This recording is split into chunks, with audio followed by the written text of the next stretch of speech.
so middle-aged, around 50, but beautiful, blonde, fit, the stereotype of success in Beverly Hills or Buckhead, whatever that is in your mind of somebody who's well-to-do. That's this person in this image, and this is a real story. Who made $500,000 a year in, I think it was engineering or something. So career, well-established, but when they went to try to get her to be able to buy an $80,000 car with a $20,000 cash down payment, she was denied. I'll repeat that. It was a 4-hour process to try to get this lady who was, again, fit the profile of somebody you think, when people think, oh, it must be, I'm not getting credit, it must be racism, discrimination. It might be that, but if your credit score is 500 anything or low 600s, it might just be the banks don't want you. The financiers don't want you because the perception is, and maybe the reality, you don't pay your bills. So this lady who had a $500,000 income, fit the profile of mainstream success, has been working forever, had $20,000, 20%, no more than 20%, is that right? No, 20% to put down on a car, $80,000 purchase, $20,000 cash down, 4-hour process, every lender turned her down. With this friend of mine who owns his auto dealership, because if you looked at her credit report, she was $20 late for this credit card, $5 late for that, small things, but she was, late for multiple credit cards and multiple consumer debt over long periods of time. She didn't pay her bills.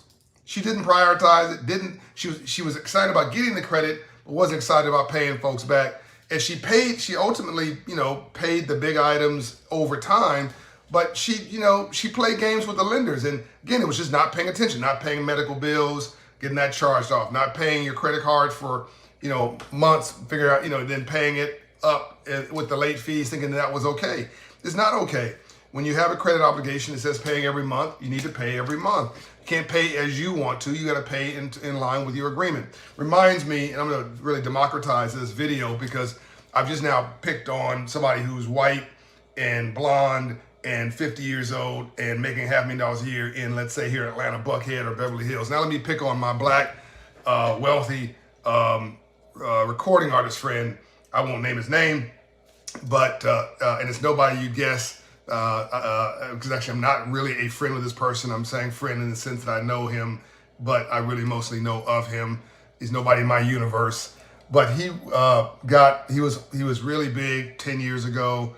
Had gotten all kind of loans from banks. I'll say the bank was SunTrust. You might be able to figure out who this person is.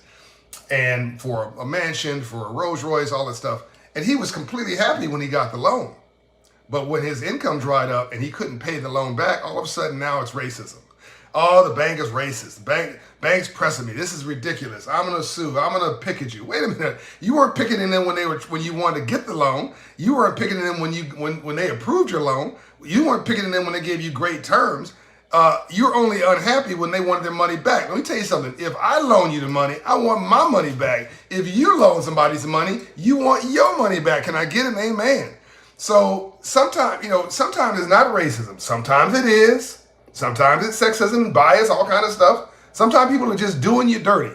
In that case, you need to hold them accountable. Other times, it's just because you have crappy credit and you have crappy habits and you don't pay your debts, right? So I've been there. I was homeless for 6 months of my life. Look at my Instagram feed from last week. Outline that story for you. I was homeless. I lived in a Jeep. I didn't pay my bills. My credit score was 500 or something. The lights were going out in my life, just like the light went out in this video earlier, right? But I didn't give up then, as I didn't give up now. The lighting went out, and I just kept on talking. When the lights go out in your life, you need to keep on moving, keep on talking, keep on grinding, keep on hustling, and change the narrative of your life. Pay your dang on bills. Cut a deal if you can't pay your whole bill, cut a deal with the lender to make it up in payments. The lender just wants their money back. They don't want your head on a stake. They don't want to ruin your life. They just want their money back. And they want communication. If you're not talking to them, you're gonna have a problem. And so I can't tell you enough how critical this is. Half of African Americans, as an example, have a credit score below 640. Not poor people. Everybody, which means you're locked out of the free enterprise system. You can't get a loan for a small business loan for less than 700 credit score because it's considered risky credit. Which means that if you're black and you're watching this video, you may have just now gotten aha about why you can't live your dreams. You can't get a mobile a cell phone account with a carrier without them checking your credit. You can't rent an apartment without them checking your credit. You can't everything today. You can't get employed today by most employers without them checking your credit. So it is part of civil rights today. It is part of social justice. Is to see life through an economic lens and to make sure that you're taking care of your business. Go to one of my Hope Financial coaches at a Hope Inside location near you. We have 180 locations and counting in 30 states plus. Make an appointment. It's free 99. Free 99. It's free. There's no excuse. There's a difference between making money, getting paid, getting that paper, all these words I hear, and ultimately even getting rich, which is about income. There's a difference between that and building wealth. Wealth is a mindset. Getting rich, also, you could be broke. That lady I just told you about, if she doesn't change her habits, she's going to be broke. The recording artist that I told you about, he doesn't change his habits, he's going to be broke for the rest of his life.